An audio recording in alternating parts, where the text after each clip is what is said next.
hadu hendrus pak prangut kinong syat kentup nadu kisamla kentei bat chinrang hadu ki hebrin kilawan banishim menta hakashat suk minsim jongga sengkasi light artet kabala long haka arpu we bat arfu arterik menta ubnai hakati kashat kabala shongkun bha kiladon hadu lais pa san fui ngut ki kentei bat ars pa san funyo ngut ki chinrang kilawan banishim menta rengkat kajing sakhilang ki riurang ba nakishnat seng baper ia kata gashat suk min siam lawan wan penhak perdana da presiden jong ke HYC sengkemi ubak robat Jun kharjarin rengkat ke jengo dan langki riurang ba bat ki pai ba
sabar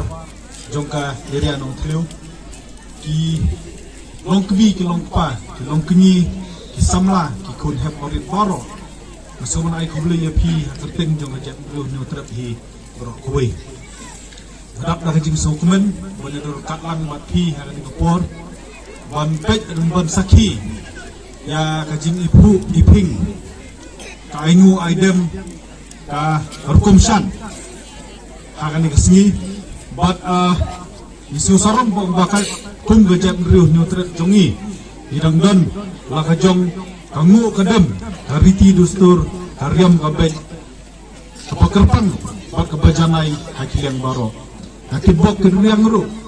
ia kaseng kesilai artet bat ia kaseng kesi hibro kowe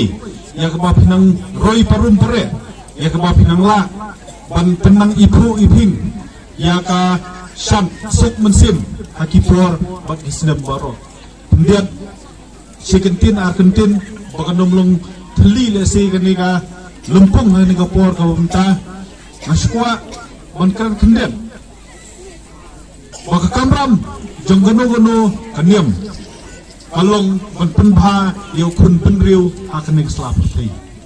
kadai galenti kebomengi kun penriu min itu yu blei nong bu nong tau kadai gaban lam lenti yang ni nomor klaim kaniam ngin sakma ngin ja lenti bat lesiru ngin klep yelau jong nungbu nong tau ada ni pai hakiyin kisem gijongi mentah ada ni pai hasnong hakari bat kejat nriu gejongi sosi benong bakat nang mi kisngi bat kia ukun benriu jongi ulan nang jengai nang lendet Daka jingmot jing perhat daki kam. Yo beli nungbu nong tau. Kadi ke kamram jong ki sengnam gi uper.